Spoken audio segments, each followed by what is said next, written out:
One dark and stormy night, Mario receives a mysterious letter. That's no letter. It's a color-drained toad! Who would do such a thing? This week in game news, the Tokyo Game Show has kicked off, System Software Update 4.00 hit the PS4, bringing HDR settings and some quality of life improvements, Disney has laid off over 200 people from its gaming division, Chris Metzen, Senior Vice President of Blizzard, has retired, don't forget to get your free copy of The Crew from club.ubisoft.com, and this is the last episode of the Black Man and Robin Game News Update. You heard right, folks. This show is the end. Now, before you toss your PC out the window, don't despair. You'll still be getting game news every week, but from a new source, OneRuleBeCool.com, where I'm moving. So, in a week, you won't be watching the Black Man and Robin Game News Update. You'll be watching 1RBC Gaming Weekly. It will be awesome, I assure you.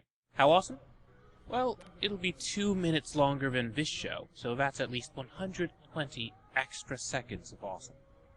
Now, maybe you're wondering about the site itself, OneRuleBeCool.com. Well, that's my site entirely. The plan there is to do something different. There will always be sites to read about video game news every day. That market is more than cornered, but where do you go for more in-depth and thought-provoking stuff? There are a few cool places online for more editorial content about video games. I've come to the realization that that's the sort of thing I prefer to write, so it's what you'll be seeing at OneRuleBeCool.com. Again, there is still going to be a weekly game news show.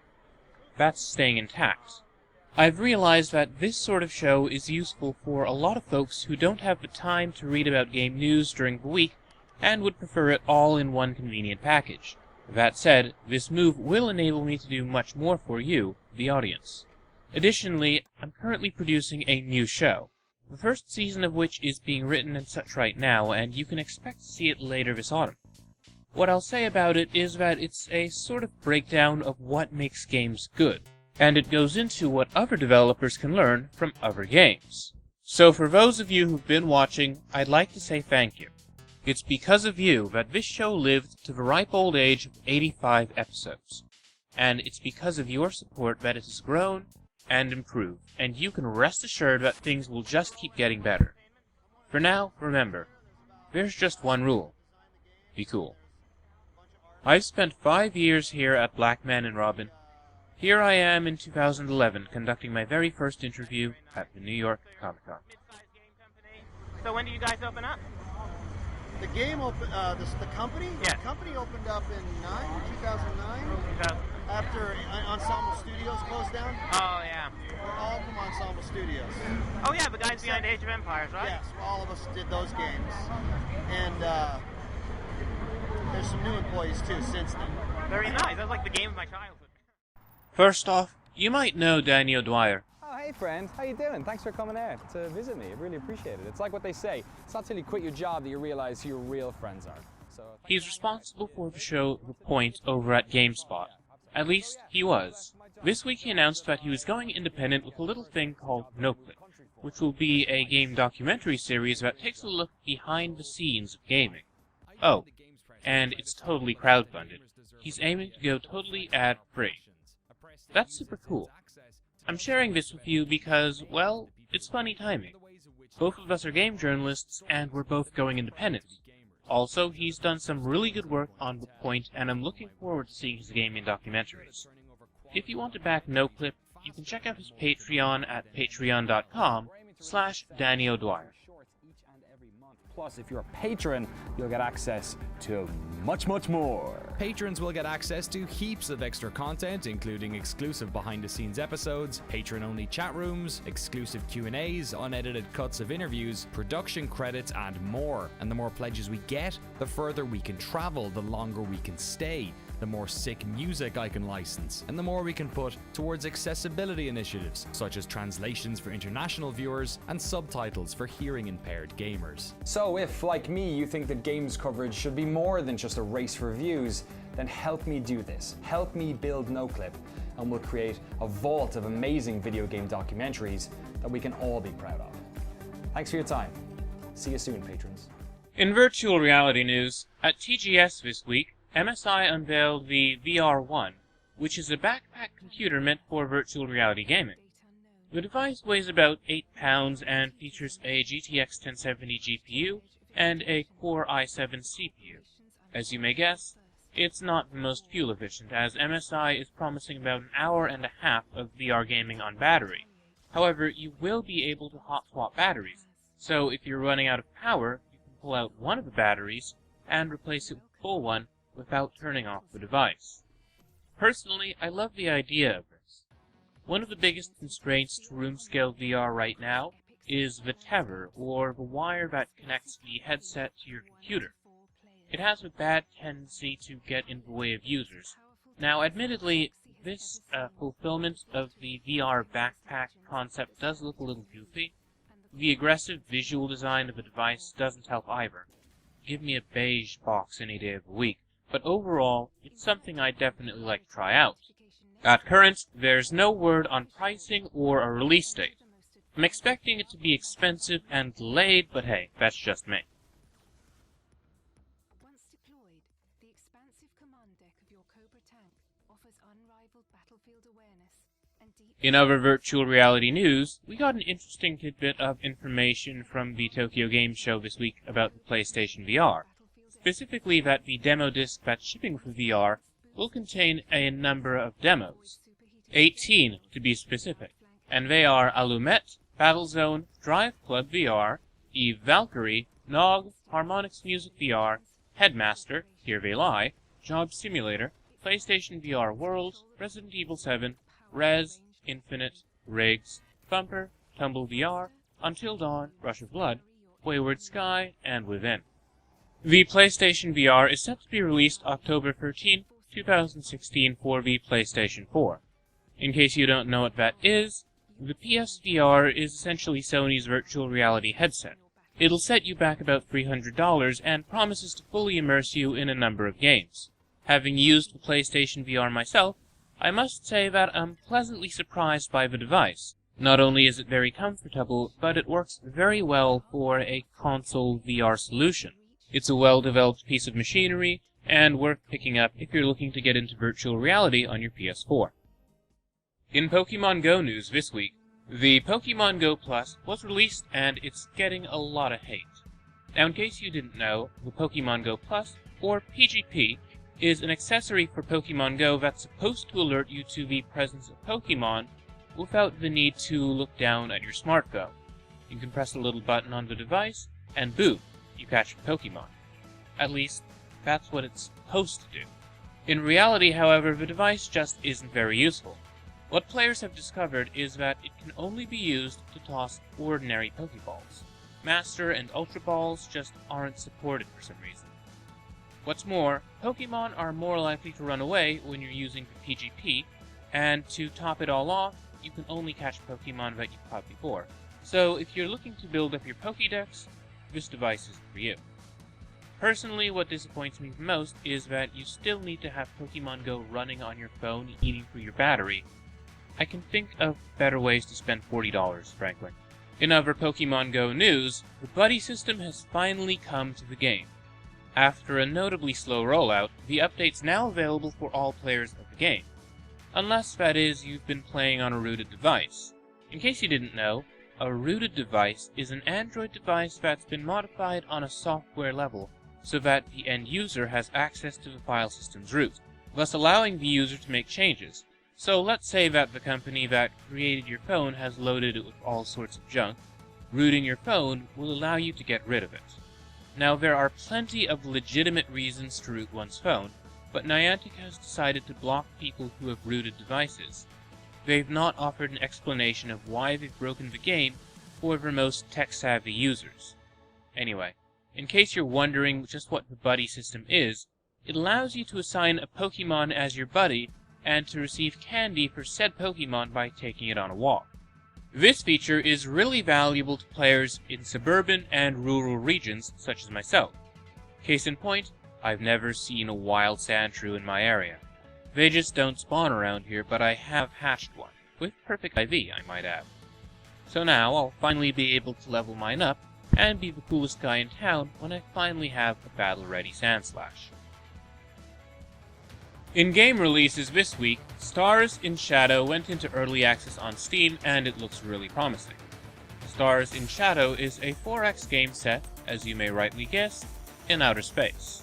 In this game, you'll be establishing interstellar colonies, fighting spacefaring enemies, and conducting trade with an assortment of aliens. Thus far, I've heard good things about the game.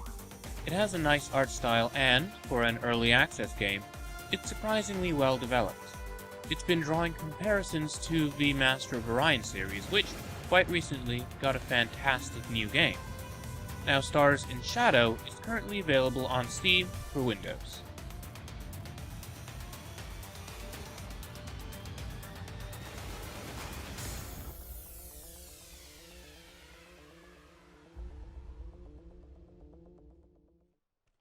If you're an Xbox One owner in search of a new puzzler, might I suggest checking out The Witness? Developed by Jonathan Blow, who you may know for his work on Braid, The Witness is a first-person puzzler set on a mysterious island. The game's puzzles are relatively simple in design, but deviously tricky to solve. This rather complex puzzler received rave reviews when it was released earlier in the year for the PS4 and PC. From what I've heard, the Xbox One version is also great, and just as hard.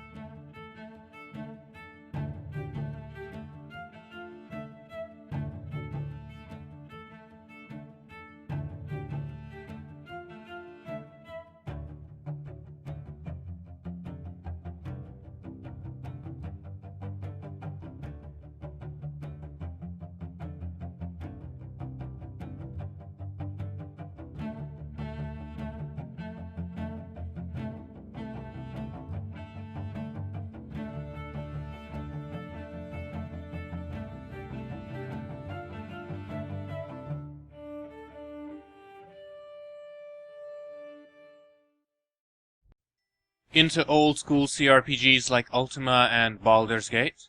You may want to check out Avedon Free: The Warborn, which was released on Steam this week for Mac and Windows. Developed by Spiderweb Software, this latest entry in the Avedon series is just as sprawlingly large and quest-riddled as its predecessors. Thus far, the game's gotten great reception from the fans, and it's well worth looking into if you're looking for a lovingly designed fantasy RPG. I confess, I'm not too familiar with the Avedon series, even though somebody very kind gifted me the games on Steam. I'll have to get around to it soon enough. Now, if you're into RPGs and you own a Nintendo 3DS, you might be interested in Dragon Quest VII: Fragments of the Forgotten Past. Now, this game is a remake of the 2000 PS1 game Dragon Quest VII, in which you travel through time in order to change the past and save the future. Now, this 16-year-old game has gotten a bit of an update with the 3DS version. The critical reception thus far has been really good, though there have been some complaints about the game's pacing. Apparently, it takes a while for the game to really get going. Ironic for a game about time travel. Nonetheless, it seems that Dragon Quest VII: Fragments of the Forgotten Past is a game that's well worth playing, so check it out if you have a 3DS and you're looking for a nice, long JRPG. Everspace went into early access on Steam this week, and it's looking really cool thus far. The game's a space sim with plenty of action, crafting, and adventure, with some roguelike elements built in. From what I've been hearing, it has a lot in common with one of my favorites, FTL, Faster Than Light, because in Everspace, you're warping from sector to sector in order to do some fighting, to gather some resources, and hear bits of the universe's story. However, it plays a lot more like, Elite. It's fully 3D, open world, or I should say open universe, and lets you pick your own sort of career path. If you want to play as a space pirate, you can be one. Everspace is currently available for Mac and Windows.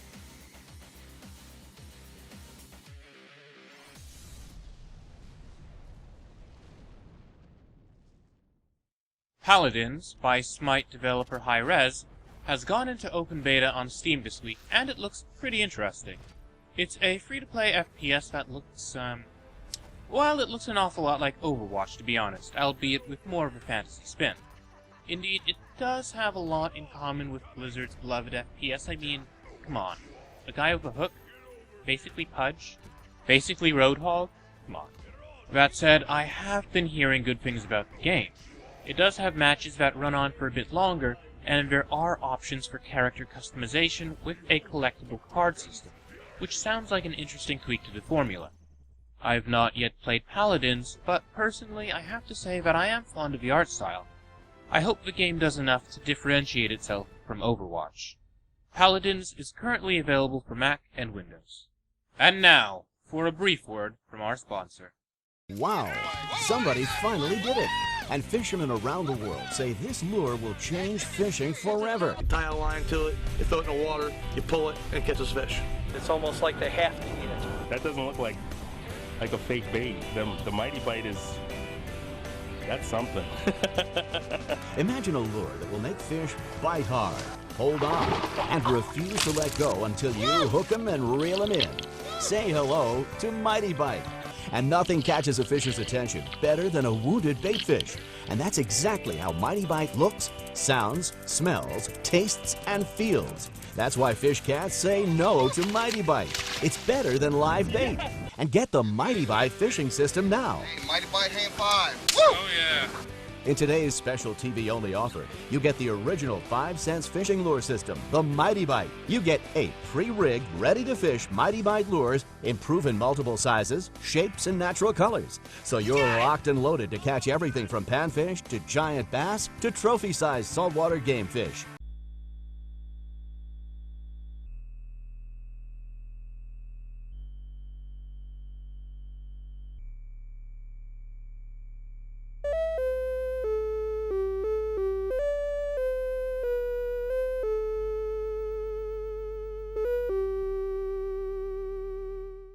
In crowdfunding news this week, Cats. Well, to be a little more specific, Cat's Story, which is currently on Kickstarter and looks pretty cool. This game's a platformer about a cat and rabbit just trying to get home. The thing is, the journey is extra dangerous, and there are all sorts of puzzles, traps, and other obstacles along the way. If you'd like to try out Cat Story before you buy into the Kickstarter, there's a demo available to download from the game's Kickstarter page. Cat Story is set to be released on Mac, Windows, and Linux August of 2017.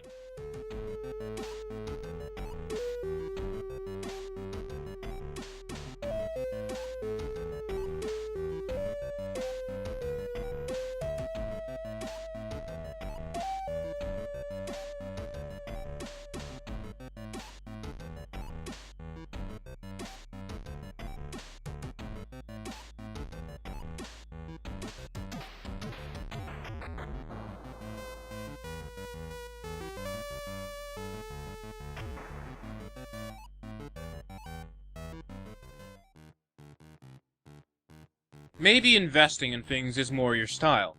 If that's the case, might I suggest checking out Vulture Capitalist? Currently on Kickstarter, the game's in development for iOS and Android. It's an RPG in which you're out to conquer Silicon Valley by buying startups and winning boardroom battles. Now the game draws inspiration from Pokemon and Chrono Trigger. It's designed to look like an old-fashioned Game Boy title. Now personally, I'm drawn to the game's concept and humor. I like the idea of a game that's about making money. Meanly. Also, I really hope the game hits its stretch goals, as one of the goals is for a yacht racing minigame. This sounds like the sort of game that Tom Haverford would have been playing in his childhood. Vulture Capitalist is set to be released June 2017. And networking. You will begin your career by taking over one of 3 young startups. Under your direction, your companies will boost their development, marketing, and legal skills, allowing you to take on more formidable opponents. This sets you on the path to becoming the next great Vulture Capitalist.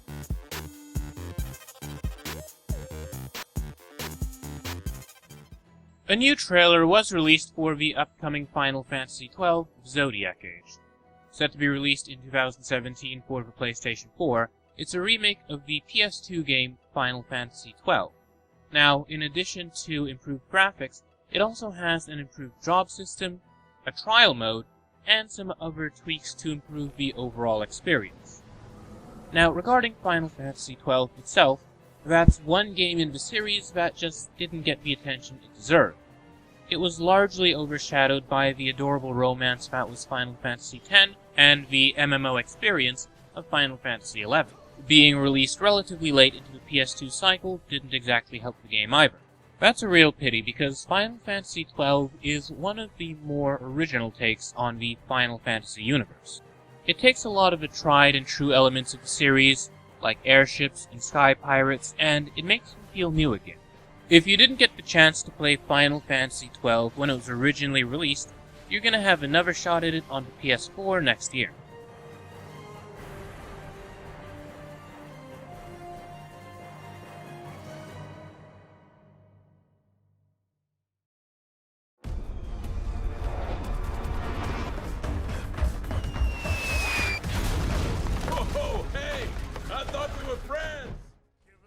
The upcoming Atlas Reactor received a fresh trailer this week on account of the games having gone into open beta. Now, the trailer's gorgeously animated, though the humor doesn't always land on its feet. Still, I really like the tone. It's kinda cartoonish and silly, and reminiscent of Overstrike before it got focus-ruined into Fuse. Regarding the gameplay itself, Atlas Reactor is a turn-based strategy game, except it features simultaneous turns for both players. The way that works is that both players will decide what their moves will be at the same time. Then they get to watch their actions played out in between turns. Atlas Reactor is currently in early access on Steam. You can enter the open beta right now. The beta is running from now until September 25th, 2016. Atlas Reactor is available for Windows.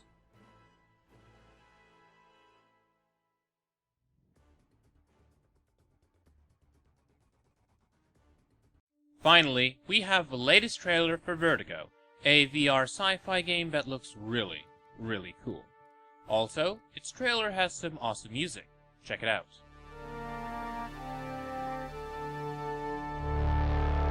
The universe, you know, is not alone.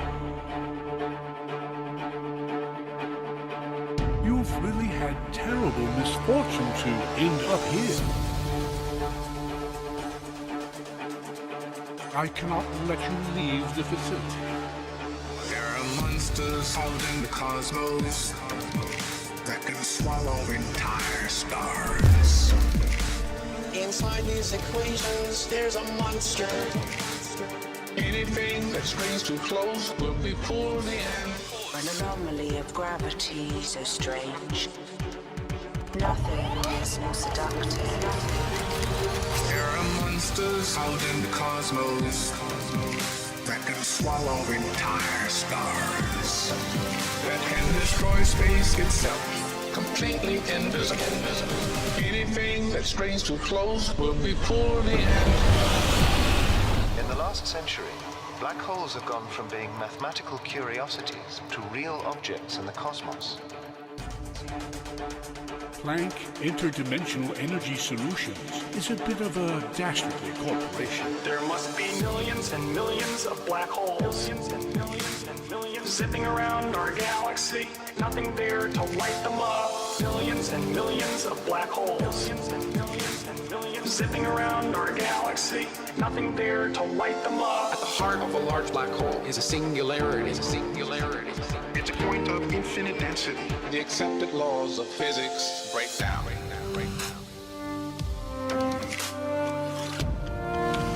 A boundary between the known universe and a place beyond the reach of science.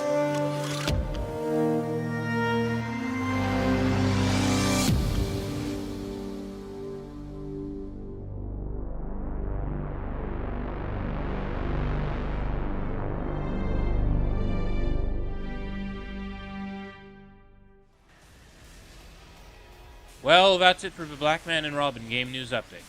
If you're looking for a new game news show every week, be sure to follow at OneRuleBeCool on Twitter.